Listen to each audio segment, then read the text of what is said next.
Hey guys, thanks for tuning into Mass's World this week. Instead of asking you to rate, review, and subscribe to my podcast, I'm just going to ask you to share it with at least one friend. So thanks for tuning in. I hope you enjoy. Here's a message from our sponsors. Have you ever thought about starting your own podcast? When I was trying to get this podcast off the ground, I had a lot of questions. How do I record an episode?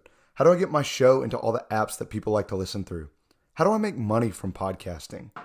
The answer to every one of these questions is really simple. Anchor. Anchor is a one-stop shop for recording, hosting, and distributing your podcast. Best of all, it's 100% free and ridiculously easy to use.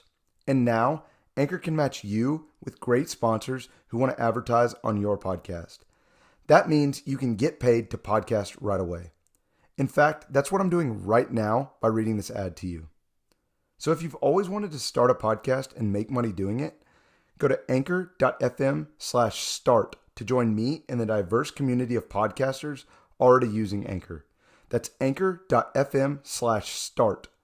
I can't wait to hear yours. Hey guys, welcome to this episode of Mass's World. I've got a really cool guest for you today. His name is Trevor Cochran. He's the founder and CEO of TFit 365.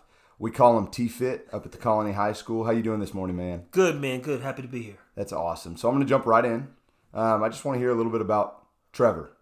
Well, I know one of the things you had outlined was what got me into working out. Yeah. And, the God, the honest truth is I lived in a safe area, and my dad told me I had to move to a not so safe area. So I literally picked up weights long ago to protect myself. Wow.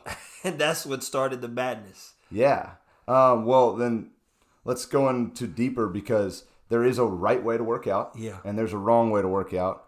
And frankly, I've been doing the wrong way for a while now. And I've had my fair share of injuries, ACL, stuff like that. And I see Trevor and I'm like, hey, bro, I got knee problems. And he's like, it's because you've been doing it wrong. So tell us a little bit about that. So when I started working out or wanting to put it like this, the first time I ever went into a school, I went in on the basis of nutrition. Unfortunately, nobody cared, and everybody thought they were doing things correctly.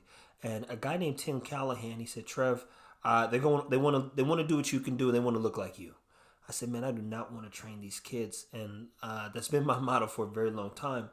And then I heard Kevin O'Leary. Actually, I was obsessed with Shark Tank when it came out years ago when I started this, and he said he was fussing at somebody, and he said, great businesses solve problems or lower costs, and your business does neither.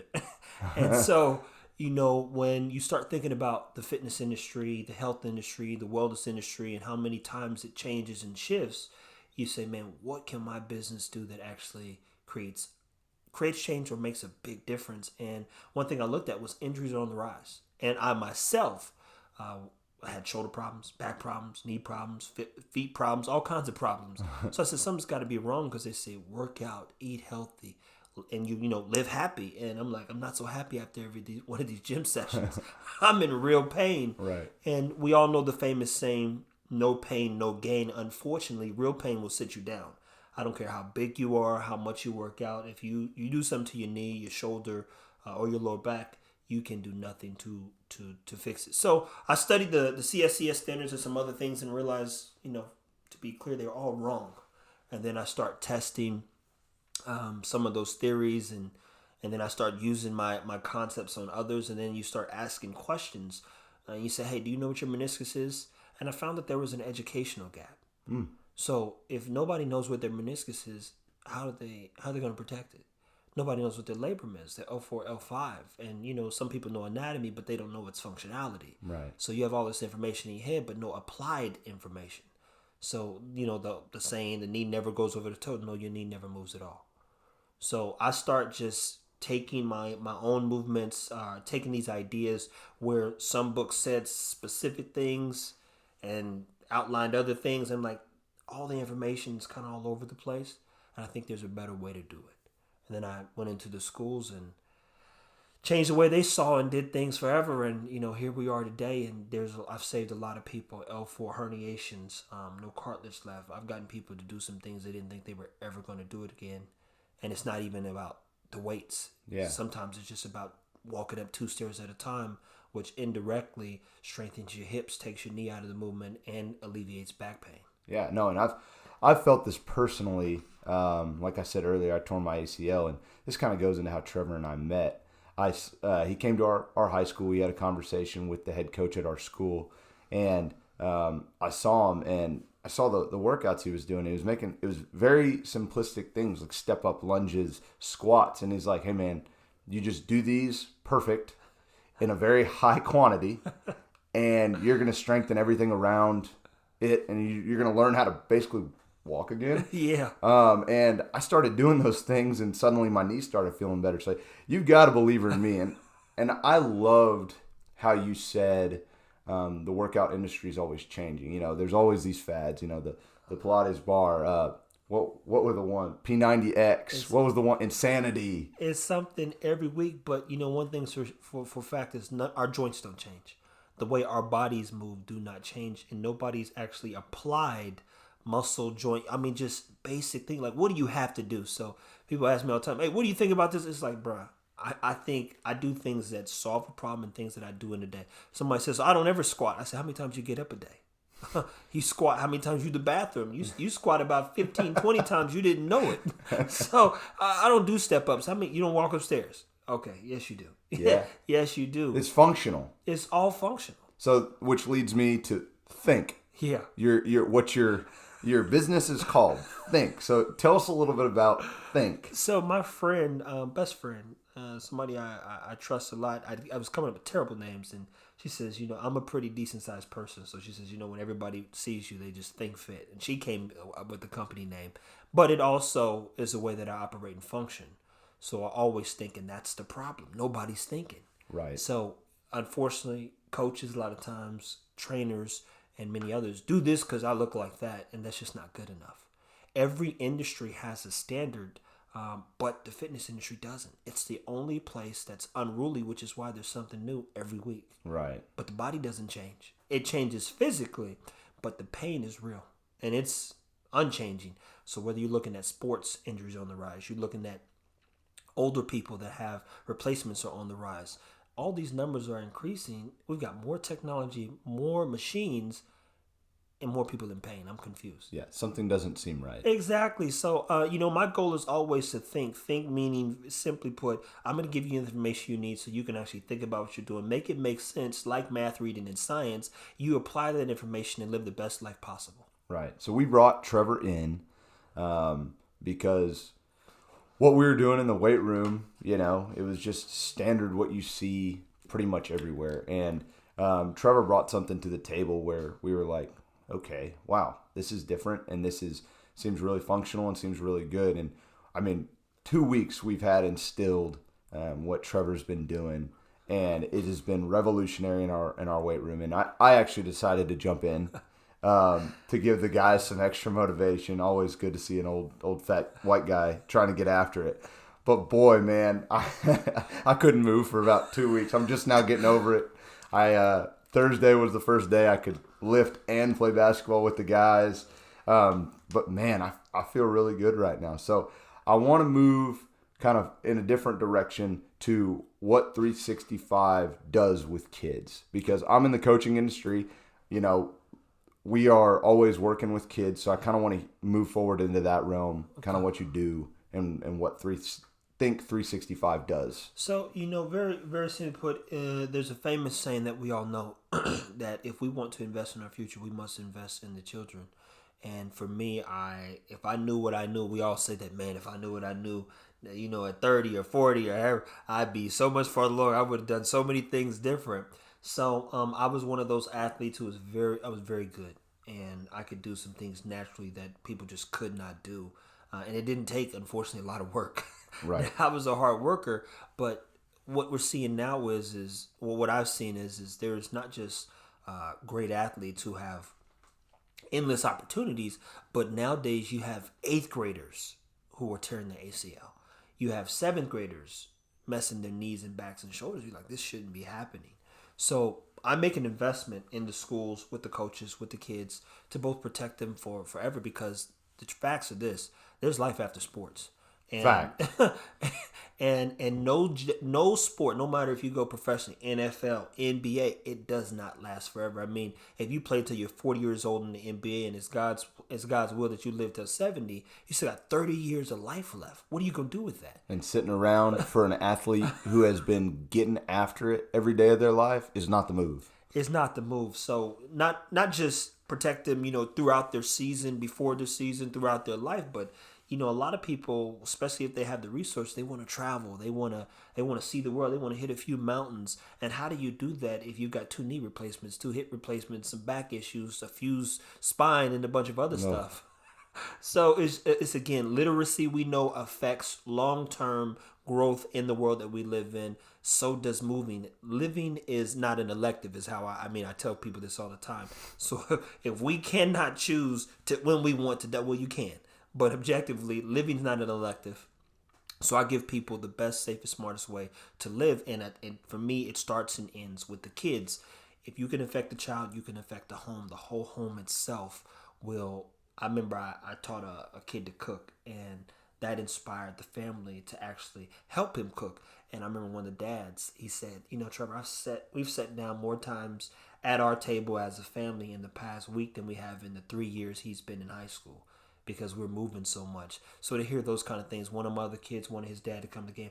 This is all psychological for me, while also building that faith that these young men and women need to get through life, to get through sports, to last longer than the sport itself, and to know what it means to fight. Yeah, I think that's cool. I think you said developing the whole child and everything. And when sports is,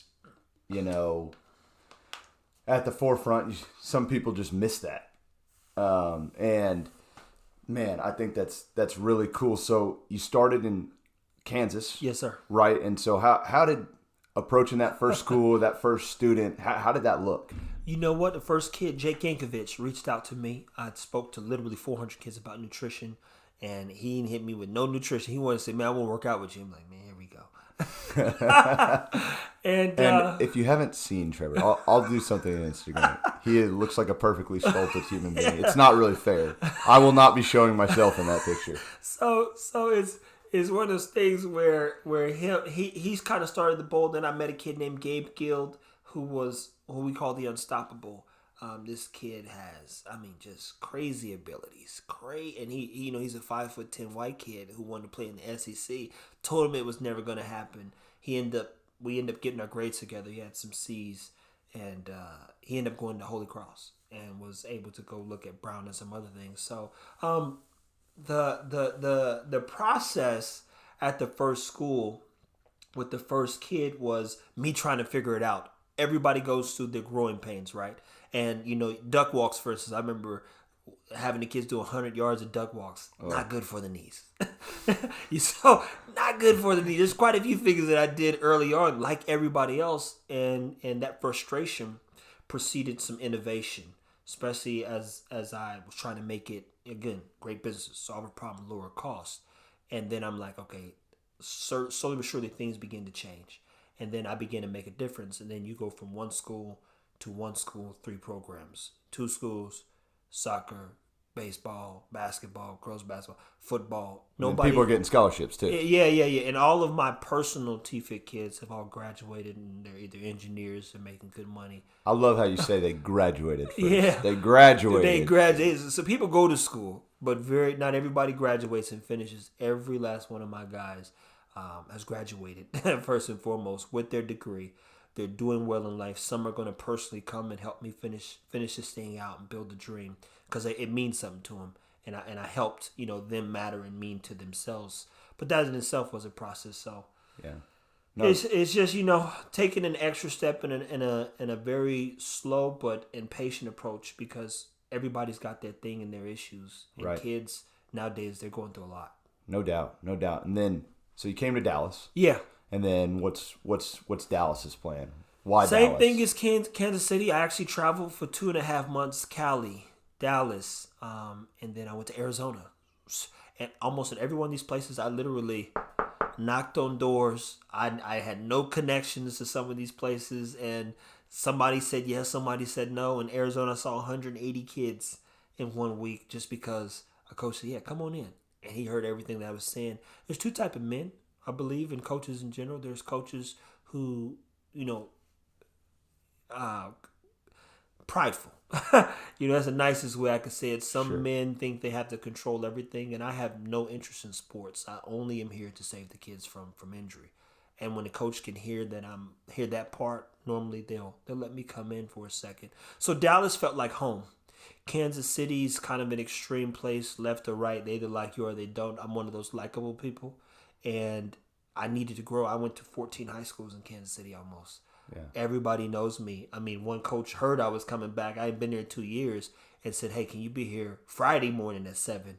Because it'd be a shock if those kids saw you. I mean, I can just about do anything. Private school, Rockhurst. They say you wouldn't get Sev. I got his number the same day. He was at a bowling alley teaching a class. He said 30 years of first of all, Rockhurst always wins. 30 years of football training. I've never seen that before. And it was just one of my squats. And he wanted to bring that safety and education to his kids. I don't sell speed and agility. I sell life. And it's very difficult for a coach to say, yeah, I don't want my kids to have a better life. Right. So Dallas, the same thing. Had I done what I did in Texas or in Kansas City and Dallas, this thing would already blew up. Yeah, no doubt. Sports are very serious here. They are very serious. And, we're a walking testament to being okay with not knowing that we don't know everything in the weight room. And it was really cool for us just to say, Trevor, we need help. And that's the thing too. I've never come in from a point. I literally, hey coach, is it okay if I need your help? That's what I tell a lot of coaches, because it's not about me. And I don't know everything. I think the beauty about this thing is I get to learn something new every day, because for me it's bigger than fitness. So there's a fact to the movement, but then there's a difference in the person, and teaching each and every individual is what makes this fun as well, because it's always a new problem, new troubleshooting. Even if he's teaching coaches. That too. And you, I mean, literally there's coaches, I still have messages to this day. Hey, we need hips today. You start getting a different level of communication, because normally guys will come in and do this, that, but he's like, hey, we need more hips today. Because now they're aware. Yeah, we've always said it, but we didn't know how to apply it. Right. We thought we were doing it, and now you got 13, kids that can play 13 games, no injuries. And every coach obviously wants that. And then kind of the last question on that little span of questions is, like, what's your ultimate vision for Dallas here? Okay, so big plan. How are we going to connect it all? I believe that I can unify the whole health and wellness market ergonomically through education. So when you think about even nurses, there's no policy inside of gyms, but there are machines that directly create injury. When you pay your initiation fee, what are you actually paying for? Trainers really don't know what they're selling, and they're not really, in their minds, I think a lot of times they're saving people. But there's a straight line, we call it a line, to protecting a person, educating a person, preserving a person, and bringing people together. So I want to bring people together. Schools are foundationally the places where they say, hey, look, I've got these people that trust in what they're doing. And then you start taking it to the corporate level. Then you start taking it to the professional levels. And I think Dallas, coming out of Texas in general, will allow me to do some things that I believe can and need to be done to save people. Yeah, and ultimately that's a big reason I brought Trevor on, is because I just heard his vision, and I was just, man, it was incredible to hear, and I was like, this guy is special, and I got to bring him on. Not to mention that he's getting me with my butt in shape, which I need that as well. I'm going to take this thing into a little bit different direction now. We've talked about Fit 365 and where it's going. But I want to talk practically to the day-to-day person who might not ever meet TFit. And I've kind of broken this up. There are two types of people in this world. There are workout people and non-workout people. I've been on both sides.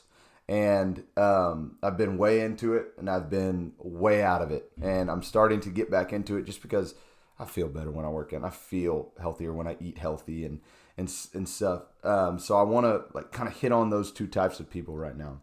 So for the workout people, how would you tell them to continue to push themselves after they've been working out a while? How do they? Yeah, go ahead. I think that normally those kind of people, they kind of have a goal. So that keeps him in there. And it really is based off of a feeling. So, you feeling better.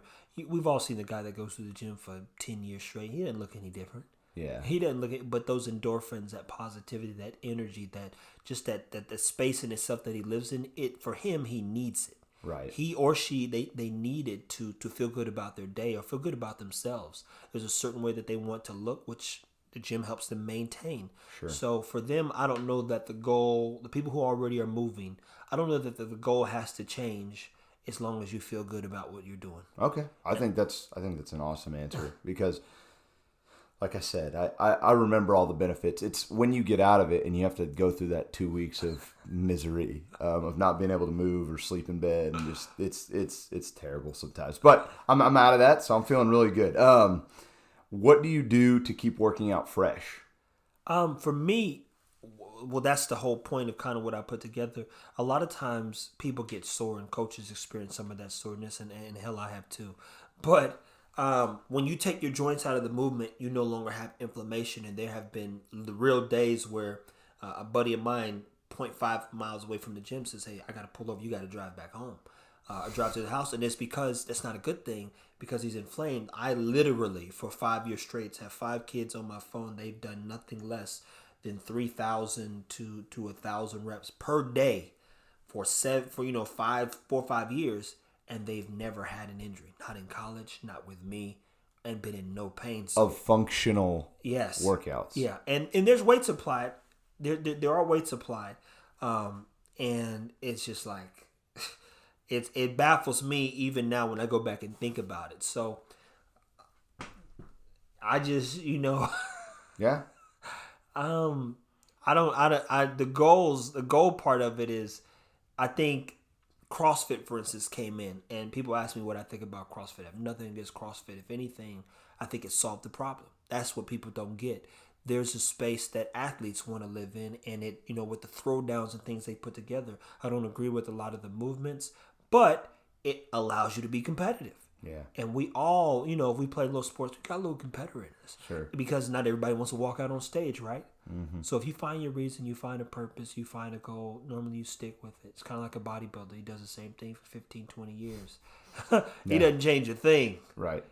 He's not doing HIIT. He's not doing crawl. He's doing the same slow movements. Yeah. And as he continues to grow or she continues to grow. So it goes back to the goals, what you're saying. It always goes. So if my goal is, hey, I just want to have a little bit healthier lifestyle, 2-3 times a week, hitting it hard at these functional movements, like it's going to help. Absolutely. Yeah. That's going to do is move. Yeah, no doubt. And I kind of felt like this second week, I wasn't as sore.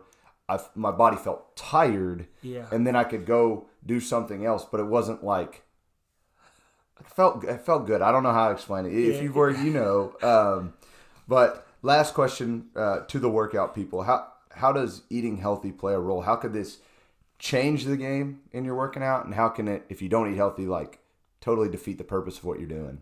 Water. I'll start with water. Keeps you in an anabolic state. And that's not steroids. It just means a state of growth. I'm drinking water currently now. and it's, we all know that our body, we learned this in school, is made up of water, right? So water moves so many things in our system. So water alone. Drink a bunch of Coke and try to go run 10 miles. You'll fall out. you will have nothing. It's basically like putting molasses in your blood versus, again, water. Water purifies things. And so food, fuel, good carbs, good sources of meat. Every meat has a biological value. Call it BV. And that meat in itself, there's a number that's associated with each meat, which you're going to absorb and utilize. The eggs 100. So everything we do gives us what we need to get through our days, right? Right. And that's what food does for working out. Food can both change the way you look and change the way you act. And we all know what it means to be hangry. So, food really affects everything that we do, point blank. Right. And water as well. Right. And how is there a split that you follow? Do you ever give yourself a cheat day? Because I've found if I don't do that, I'll force a cheat day and I'll go all out, and it'll. For one, to be clear, we need everything. So like a can of pop, for instance, sodium regulates the fluids in our body. A buddy of mine who literally looks like an anatomy chart. he said he's super strict. He's crazy. So he's super strict. And the first time he went so strict, he had nothing. He didn't cheat, not a gram of cheating. When he did go back to eat that burger or something, he said his ankle swole up because his body had and he's a guy who goes through some insecurities because looks are everything to him. So he's like, he's a little embarrassed now. He's got these swollen ankles and he's skinny. So he's not like you never see his ankles, but in his head, he's like, he can feel these issues occurring. So the cheating is not, I don't even call it cheating. It's just, it's a famous line, everything in moderation. It won't kill you. You have, literally you have to do it. Yeah. And how many people say something about the egg, the cholesterol on the egg? I'm like, well, are you looking at the cholesterol and everything else you eating? No. One egg with 6 grams of protein, it's not going to kill you. Yeah, no, and that kind of goes back to think. It goes back to your business model. Like, that's a very simplistic answer that you don't hear very often. It's hey, it's not 5 days on, 2 days you can go wild. It's just, hey, work to moderate. That's it. It. You literally need certain things that aren't so healthy. Again, the sodium in itself. Where are you going? If I'm eating grilled chicken breasts, a half cup of quinoa, and a cup of green beans, where am I really going to get the sodium at if I don't cook anything in salt, for instance? Right. And the body needs sodium to regulate the fluids in your body. We have a lot of different unique things that our body goes through. Right. That's just one thing. So just don't dump the kosher salt thing on it. Exactly. No, I feel you. All right, and now to our non-workout people. How would you encourage someone who, you encouraged me to get back in the gym. How would you do it if they haven't been working out for a while and it's like they know they need to be doing it? And it, like I've said, it doesn't have to be extreme. It can be in moderation, a couple times a week. How would you encourage someone to just get back into it, man? I remember telling this skinny guy named Travis. He was the VP of something. He said, Trevor, I hate running. I hate this. I hate going to the gym. I said, well, you got a wife, right? He said, yeah. I said, well, you get home before you sit down, put some clothes on, walk around the block once. Walking burns more calories than jogging anyway. And so the next day he brought me the study. He said, you were right. I said, I know. That's why you hired me.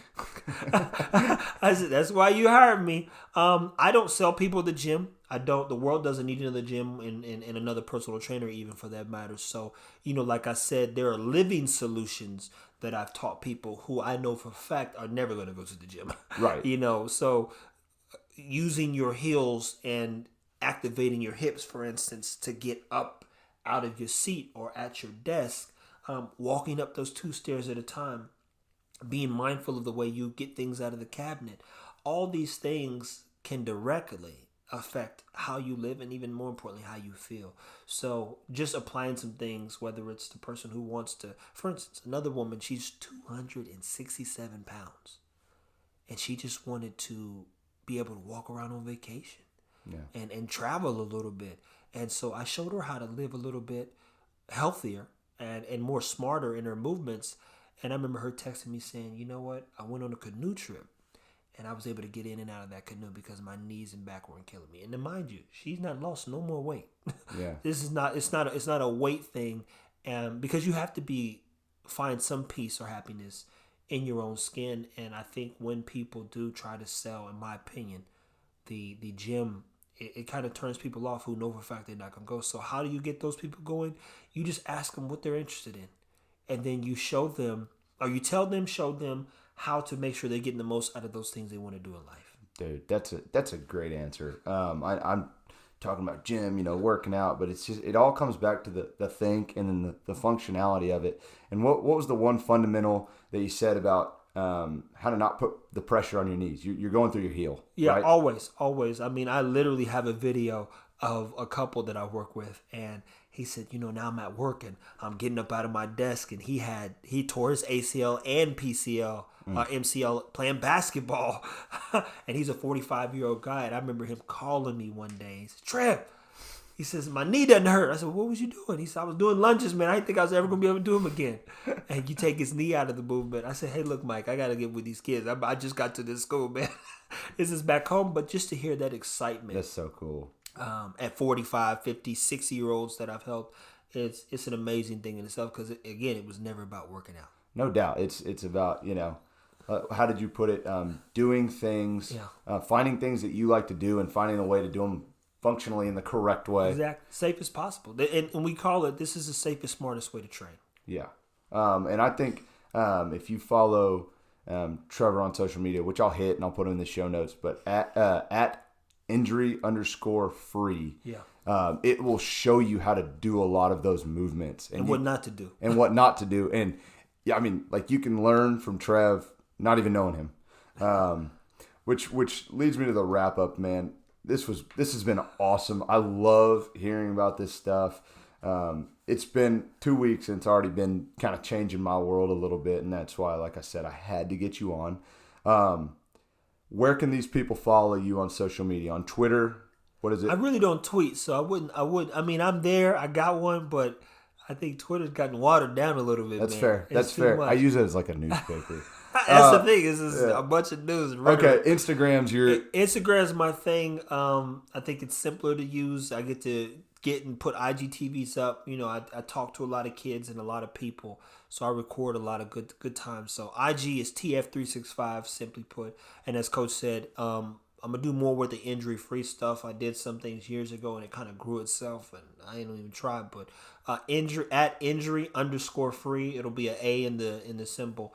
It's that A-line process, that clear line to safety that we provide. Right. And do you have a website that these people can check out? Yeah, it's a work in progress. Part of our issue is making sure we can't patent movements. So we don't want everybody knowing. We're trying to find the best way to distribute it. So I have personal goals. So Coach asked me one of the goals earlier is I need at least, 10, 50,000 people to be supportive and understanding of what I'm trying to do before I really put out what you're everybody go to the site, sign up, become a subscriber. You have access to the information, which completely makes sense. Yeah. Otherwise, I would have, because I could patent movements. Yeah, patent movements. That makes a lot of sense. Think. That's a reoccurring theme. I might call this episode "Think." Anyways, all his information will be in the show notes. Trevor, man, I really appreciate you coming on, dude. Oh man, I'm glad to be here, man. Well, thanks you guys for listening. We'll see you next time. Yeah.